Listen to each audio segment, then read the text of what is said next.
विधानसभेचे हिवाळी अधिवेशन चालू आहे आणि या हिवाळी अधिवेशनामध्ये आरोप प्रत्यारोप किंवा जी काही सगळ्यात महत्वाची केंद्रबिंदू ठरलेली योजना आहे ती म्हणजे लाडकी बहीण योजना। आणि या लाडक्या बहिणी योजनेवरनं खूप काही मोठ्या रामायण होताना दिसत आहे।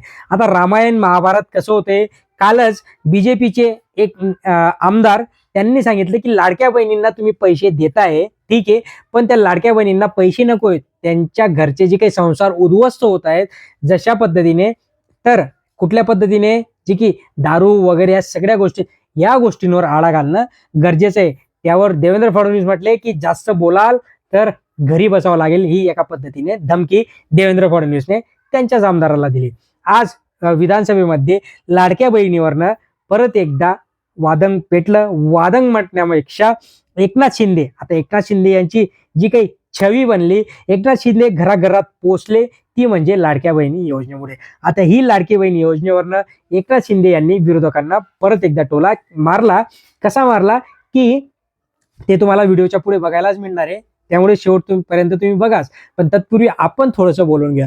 एकनाथ शिंदे यांनी सांगितलं की या लाडक्या बहिणी योजनेला बंद करण्यासाठी तुमचेच आमदार कोर्टात गेले होते का, तर ही जी काही लाडकी बहिणी योजना तुम्ही सुरू करताय, या लाडक्या बहिणी योजनेला लागणारा जो काही 46,000 कोटी रुपयांचा खर्च आहे तो आणणार कुठून, तर यासाठी या सरकारने टॅक्सेस वाढवले, सगळ्या गोष्टीची महागाई वाढवली आणि त्या महागाईमधनं येणारा जो काही पैसा आहे तो पैसा लाडक्या बहिणीला वळवण्यात येणार आहे। काय म्हटले शिंदे, नक्कीच बघा शेवटपर्यंत।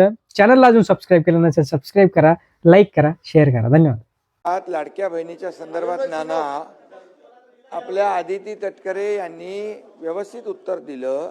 ऐका ऐका ना, अरे तुम्ही ही योजना जेव्हा सुरू केली तेव्हा ती, आता तुम्ही म्हणताय लाडक्या बहिणीवर अन्याय होतोय, तुम्ही योजना बंद करण्यासाठी कोण गेला वडपल्लीवर कोर्टामध्ये, कोण गेला? बघा वडपल्लीवर कोणाचा समर्थक होता, अनिल वडपल्लीवर अध्यक्ष महोदय यांनी योजना बंद व्हावी म्हणून कोर्टात गेले आणि ते नानाचा माणूस होता वडपल्लीवर। आणि या ठिकाणी बसा ऐका, सत्य ऐका जरा। आणि म्हणून आम्ही जी योजना सुरू केली त्या योजनेमध्ये बिलकुल कुठल्याही परिस्थिती, आम्ही चांगल्या भावनेने भूमिकेत ही योजना सुरू केली। त्यावेळेस तुम्हाला वाटलं हे फक्त निवडणुकीपुरती घोषणा आहे, तुम्ही चुनावी जुमला म्हणाले नाना, तुम्ही म्हणाले ही फसवी घोषणा आहे, तुम्ही एवढ्यावर थांबले नाही, तुम्ही हायकोर्टात पाठवलं, हायकोर्टाने पण एक चपराक दिली, त्याला पाठवून दिलं परत। आणि तरी सुद्धा आम्ही या ठिकाणी त्या लाडक्या बहीण योजनेचे पैसे नाना जमा केले त्याच्यामध्ये। तुम्हाला वाटलं आता आचारसंहितेत पण पैसे बंद होतील, तर आचारसंहितेचे पण ऍडव्हान्स पैसे आम्ही टाकले। आम्ही पण बरोबर डोकं लावून काम केलं, लाडक्या बहिणींना पैसे मिळाले पाहिजे म्हणून। आणि लाडक्या बहिणींनी तुमचा टांगा पलटी केला आणि पार असं लँडस्लाइड मॅन्डेट दिलं की म्हणून आता बघा आदितीने जे उत्तर दिलं आमच्या मंत्री महोदयांनी, अतिशय स्पेसिफिक प्रश्नांना उत्तर दिलंय।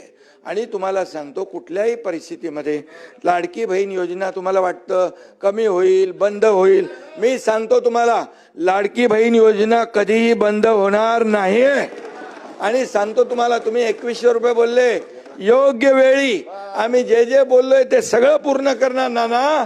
कारण लाडक्या बहिणींमुळे तुम्ही जे नाही, लाडक्या तुम्ही खोडा घालायला प्रयत्न केला की नाही, लाडक्या बहिणीने चांगला जोडा दाखवला की नाही, लाडक्या बहिणीने काय चांगला जोडा दाखवला की नाही, विधानसभेत दाखवला की नाही। आणि म्हणून आता नाना एकच आहे, तुम्ही लाडक्या बहिणींच्या विरोधात कधी बोलू नका, बिलकुल, नाहीतर आता येणाऱ्या पुढच्या निवडणुकांमध्ये लाडक्या बहिणी परत या ठिकाणी नाना तुम्ही तुमच्यावर का घेताय, बोला ना, ऐका ऐका ऐका। अरे लाडक्या बहिणींना आतापर्यंतच्या इतिहास किती वर्ष होतं हो काँग्रेसचं सरकार, आतापर्यंतच्या इतिहासामध्ये कधी अशी योजना सुरू केली? आम्ही सुरू केली, त्याला हिम्मत लागते, धाडस लागतं आणि लोकांचे पैसे लोकांना देण्याची दानत लागते, ती दानत आम्ही दाखवली।